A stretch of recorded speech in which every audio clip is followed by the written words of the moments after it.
Have you ever heard somebody describe your personality type and be like, actually, you are living inside my brain. Get out of my brain, get out of my head, because this is where I live. Well, today I'm going to go through Decode Your Personality, this book from Dr. Dario Nardi. We're going to just look at INFPs in their own words. And I'll talk about a little bit of my reaction as I'm reading through these paragraphs too. It's funny because this is a comment that I often get within the channel is like, how did you know? How are you inside my head?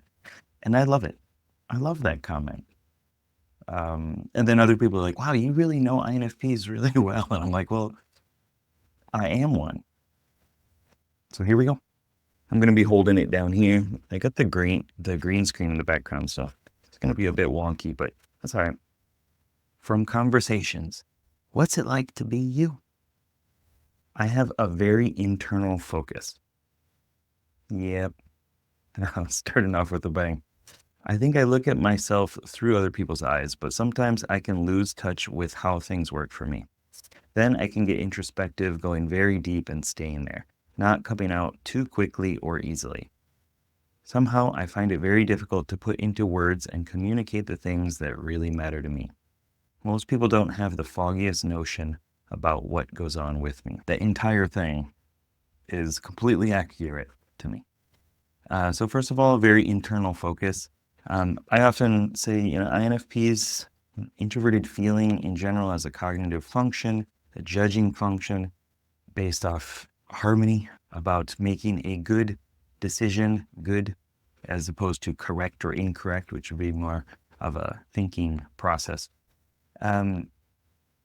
It's introverted, it's internal, it's referencing you. And so it is, I don't like saying selfish, but it is a very self-focused function.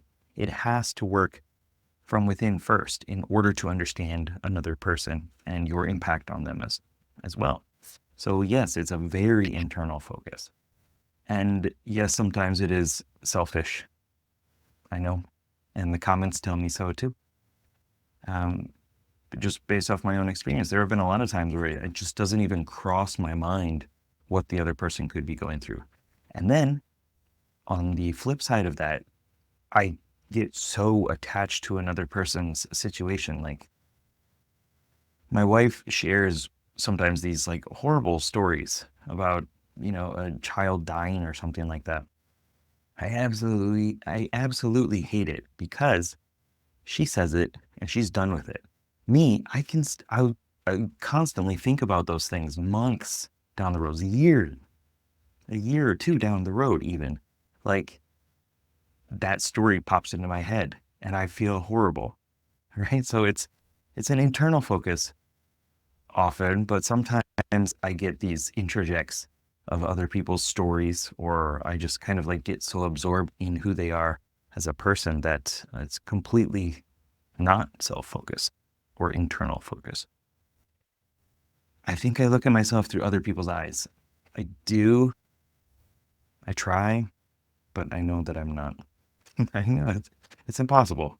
I mean, you can play around with it. You can use lateral thinking and jump over to another person's perspective and, experience it a bit. But there are always things that other people are thinking, doing, feeling, reacting to that you yourself are not, because you're not them. I can get introspective, going very deep and staying there, not coming out too quickly or easily. Yeah, I think all of us INFPs know the experience of just getting so absorbed in the internal world and not being able to get out. It makes it really difficult to do something new, to get new experiences, to get out of that introverted feeling, introverted sensing loop as well. And yes, most people don't have the foggiest notion about what goes on with me. Most of the time it's because I don't show it, and I don't share it either. I might think I do. You might think you do if you're an INFP. But if you really think about it, you probably don't share too much. Because it's introverted feeling. It's not extroverted feeling. We hold that stuff in. Let's keep going. I like harmony and seek consensus and do well with the deep issues. Deep issues. IS and SUES are on different lines. Sorry, I struggled reading it. My values and the things that are important to me often feel outside the mainstream in the sense that I feel impinged upon and uncomfortable with so much of what goes on. Yeah. I'm too private to push my values onto other people, but I'm convinced that one ought to be congruent in their own life if they're going to expect congruence from others. It is really hard to assert your values, things that are important to you, onto other people and say, this is who I am, this is what I'm doing, this is what's important to me. And if you feel otherwise, then it sucks to be you. Like, I'm gonna do things my way. But that is one of the biggest lessons that I've gone through all my years of self-development and putting myself out there into strange contexts to learn about myself is like, if I'm not happy being me and acting in alignment with the things that are important to me, then I serve no purpose in the world. Like, my impact on the world comes from me being authentic and aligned with me. Same with you too. And I certainly wouldn't want another person to have to change their values from something they like to appease me. You do you, I do me. Everybody's happy as long as you don't hurt anybody. In a sense, I hold other people to that standard and I worry about my own incongruities, inconsistencies, and contradictions. Yeah. I mean, that's part of introverted feeling. It's like, uh-oh, I thought that dark thought. Does that mean I'm a horrible person? Uh-oh, and you get pulled into that negative spiral. But it's just the thing that you thought. That's it. Groups can be hard. Yeah. I can't even get through like 2 sentences without having to stop. I can put myself in the group process so rapidly and so completely, and it's important not to get sucked in. I need to be predictable about what I believe. I don't think I get absorbed into the other group and their process so rapidly and so completely. I think maybe with a different Enneagram type, perhaps. I don't know. I'm a 9-wing 1. So there is that kind of like blending that I don't want to rock the boat. I want everybody to be happy and harmonious. So sometimes maybe there's like a melding or meshing, but not forgetting myself to that degree. Next, I'm a global thinker and I like to learn interactively. My thoughts need to be connected with some person or value. On reflection, don't all thoughts have to be connected to something? I like that there's just that little like, isn't it this way? Kind of within the paragraph itself. I feed new information onto other things I've read and my thoughts, and I can have a marvelous time just sitting with ideas. Yes. It's blissful. And the ideas have to springboard from other things. Like, if you feel like you're stuck, you have creative block, writer's block, whatever, which I don't believe in anymore, by the way. If you just throw some stimulus in there, pick a random word, pick a random verb and object, and it's an explosion of different ideas and possibilities. And from there, it just keeps going. You just need a stimulus. For me, if I do feel stuck in some way, I know that I need to shake things up. I need to get some other idea. And then I can just play with ideas forever. And I like to discuss or write things because I seem to have a lot in my head and I've got to get it out. Yeah, there's so much going on in there. And my wife, like, she sees me, what she thinks is just blanking out, just zoning out. Bo toshiteru in Japanese. Just bo. And then I guess that's the noise that it makes. But there's so much going on in there all the time. It's hard to be quiet. An extroverted intuition is an extremely active, high energy function. And so, her as an ENFJ, I can understand that. When she goes quiet, when she gets a moment, she'll go inside and just let her mind go where it needs to go. Me, it's like Nope, what's next? What's next? Keep developing this story. And I've got a lot to get it out. Yeah, I've got a lot to get out. This is something I recommend to all INFPs that I've coached. It's just constantly like, it's not enough to just go through the introverted feeling self-discovery process. Like, getting it out in some way, in some creative form, in some sort of expression, writing, drawing, painting, art, dance, yodeling, whatever you got to do, get it out, because you got to extrovert it. And then when it's out there, then you can also react to it in a different way. I love bringing together different eclectic ideas and seeing what's similar. Yeah. I like to have my own ideas, hear others' ideas, and have ideas challenged, bantering back and forth. Chit chat has no interest for me. I tend to do a lot of mental rehearsal and play and problem solving, and the fun part is figuring out how to do something. Motivation comes when something has real meaning or value for me. And while I enjoy ideas, I don't like having my values challenged. All right, here we go. I like to have my own ideas, hear others' ideas, bantering back and forth. Yes, love it. When I used to live with my ENFP friend, he loved the word banter. And he like felt alive all the time. Oh, it's time to go banter and like, maybe not chit chat, if that's like fluff talk, as we used to call it, just like boring conversation, but having some fun, like back and forth and teasing, prodding, poking a bit. A lot of mental rehearsal. Yes.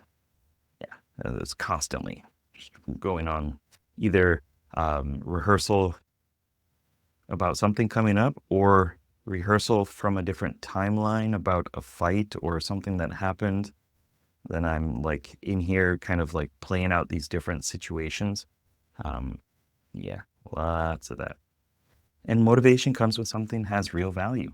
Of course, meaning, purpose, value, being on quest, being on purpose. We need it. Everybody needs it, but INFPs certainly need it, because we will just do nothing. We will be stuck in the Shire in a bad way unless we have that drive, that conviction. It's just so important. And I think the world needs it too. And I don't like having my values challenged. Yeah. A lot of times it's difficult to explain like why I feel this way about something. It's maybe not as articulated uh, as others would need it to be in order for me to clarify it to them. But I don't know. If I feel strongly enough about it, then they can say whatever they want. I probably won't care because it's important to me. But it wasn't always like that. Next. For me, asking questions is just a different form of being quiet, a way to explore an inner thought stream or check out of reality and back into my thoughts. Sometimes I chuckle at myself that there is really no sequential way that I work through tasks. One important thing is asking questions. Like in a conversation, INFPs, we get into flow. IFPs, ISFPs, INFPs. Our brain lights up. We get into flow. All these regions around here activate. We start listening more for tone and painted words, strong words, values, this open-ended exploration, trying to understand who the person is and why they do what they do, why they're saying what they're saying. And we can be in that flow state for a long time. And in order to get there, I was telling somebody recently in a one-on-one INFP coaching call that in social situations, our strength comes from being curious, just being so curious about the other person. Like, who are you? Like, how did you get here? What brought you to this point in your life? Not like, do you come here often? But like, as an individual, embracing Sonder, the idea that everybody is living this insanely complex life, the same as ours, but their own version of it, and just being so intrigued by it. I love that feeling. And it lets us explore an inner thought stream, which is a cool phrase too. And yeah, there's no real sequential way that I work through tasks. Unfortunately, that's how it usually happens. I mean, I want to streamline and templatize and systematize things. And for the most part, I do that. But also, I could easily just do it some completely different way. Reinvent the wheel every time. That's spoken like a true INFP entrepreneur. I have always trusted my intuition even before I was aware of it. I enjoy talking to people. We'll talk about that later. It's interesting to learn about them, where they're coming from, and how they invent their reality. Yes. And I have an innate talent for reading between the lines, to hear what hasn't been said, and a sense of what needs to be said and done. I tend to form impressions right away about people, and most of the time I feel pretty good about my impressions, but sometimes I am way off. At least if the people have good intentions, I can relax. All right. I enjoy talking to people. That's my new affirmation. I enjoy talking to people. No, I do. Peopling is tiring, but also we are people. We're curious about people. As I was mentioning before, curiosity is an amazing state to be in. It is interesting to learn about people, where they come from, and how they invent their reality. What a cool phrase. About reading between the lines and thick slicing, or thin slicing. This would be thick slicing, like being able to see a situation and grok the whole situation. Usually, I do feel that I am accurate with that. Sometimes, though, as it said here, I'm way off. My ENFP friend and I used to kind of get into these little fights every once in a while because he was, piecing the situation together in a different way than I was. And we both were just misaligned with that. And yes, at least if the people have good intentions, I can relax. That's like one of the most important things. And good intentions, right? But not everybody feels that way. What is it? The path to hell is paved with good intentions. Sometimes the actions don't align to the intentions, right? We got 3 more. I enjoy seeing people who enjoy who they are. Oh, yeah. That's nice. And I get a lot of joy helping others discover that they have value. Being able to help someone in their darkest hour to communicate across differences and find common ways of working together, that is very satisfying, because then there is a real sense of closeness and acceptance and a genuine pursuit of helping people heal and achieve their goals. Beautiful. I hold on to relationships even though we may go long periods without seeing each other, and I cherish those long associations. So yes, I love helping people enjoy their value, discover their value, be proud of who they are.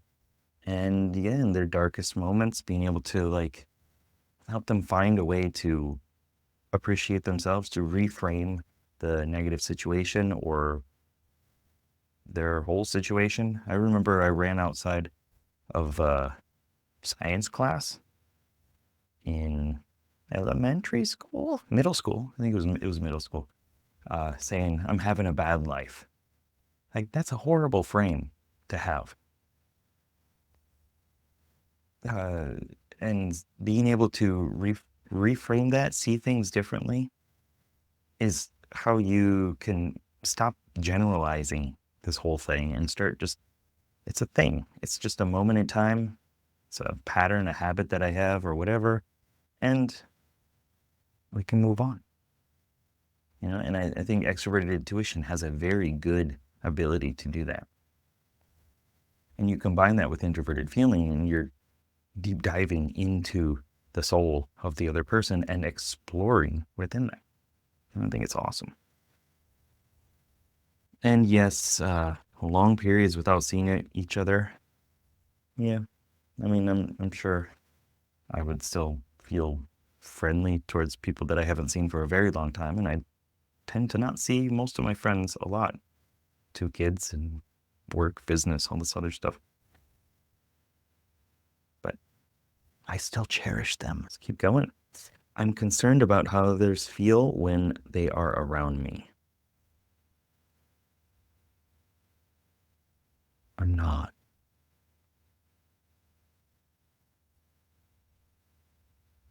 Let's continue. Let's see. Lack of honesty or ethics or integrity in interactions. When someone is saying one thing but doing another really puts me off. hmm So does when someone doesn't honor or accept as valid my communication or feeling as I try to talk to them about something that matters to me. Yes. It's it just happened the other day. I was like, every time, like I'm listening to you talk, and then the second I start talking, you turn to somebody else and start a new conversation with them. Like, what the fun is that? So yes, that's a bit frustrating. And I don't need to talk about myself. Mm. I don't enjoy it. Yeah. This is, I am talking about myself here, but this is for all of us. This is for a deeper understanding of INFPs and what's going on. And, if you're an INFP too, which I assume you are, for you to be like, wow, I'm okay. I'm not broken. I'm not alone. I'm not the only one that thinks and feels like this. Sometimes I'm frustrated trying to communicate, and sometimes a metaphor or a joke or a story is a way to effectively express myself so what I'm saying can be heard by someone who hears or experiences things differently. Yeah, metaphors are necessary for communicating because, like, we don't have a direct path to a lot of the things that we want to say or that we're feeling. And usually there's not just like one word that encapsulates it. It's like we need to give some context over here. We need to go over here a little bit, pick a flower from over here, and then, get the construction workers from over here, and then put them together and say, this is why. This is how it works. This was my intention all along. Don't you get it? And hopefully they do. Sometimes they don't. I don't know what I am going to do next, but I trust in myself that something will come in as a new idea. Let me try that again. I don't know what I'm going to do next, but I trust in myself that something will come in as a new idea with challenge and inner meaning. Whatever it is, it will be right. Although I would never actually say it, it feels as though I am grounded in the very being of who I am when I talk like this. Yes. Yes. I don't need this book anymore, but I might reference it. Hold on. I was going to throw that. I'm not going to do that, Dario. I promise. The ability to trust in yourself is so important. And it's something that so many INFPs struggle with, haven't developed yet. I was going to say lack, but it's not. It's a process. Trust the process. It's about getting experience, putting yourself into strange contexts to learn that, like, actually, I'm fine. You can do it. You'll be okay. And you learn that through failing gloriously or through complicated successes, as I call it. And extroverted intuition can help you figure out which stone to jump on so that you can get to where you want to go. And, a lot of times I hear INFPs say, like, oh, I don't trust myself. I don't trust my intuition. And that is a horrible place to be in for an INFP because that is one of our superpowers and our strengths. Yes, something bad happened in the past, I'm sure. And yes, you are probably reliving it over and over again, even though the past is past. It's over. But it's something that we dig up and ruminate over with introverted sensing. Extroverted intuition probably wasn't the culprit. And I'm not blaming introverted sensing either. Guardian, I love you too. And being grounded in the very being of who you are when you talk like that is awesome. And that's how it feels for me. When I'm fully sure about what I want to do and I'm just convicted about it, it's like this giant pillar that's just here. I don't know how to describe that. But it's like I'm immovable, grounded. It's nice. So that was a look inside the mind of an INFP. Let me know down below in the comments what resonated with you the most. And if you want a deeper dive into the 2 different variations of introverted feeling from the same book, Decode Your Personality with Dr. Dario Nardi, you can check out this link over here. All right, good luck, have fun. Peace.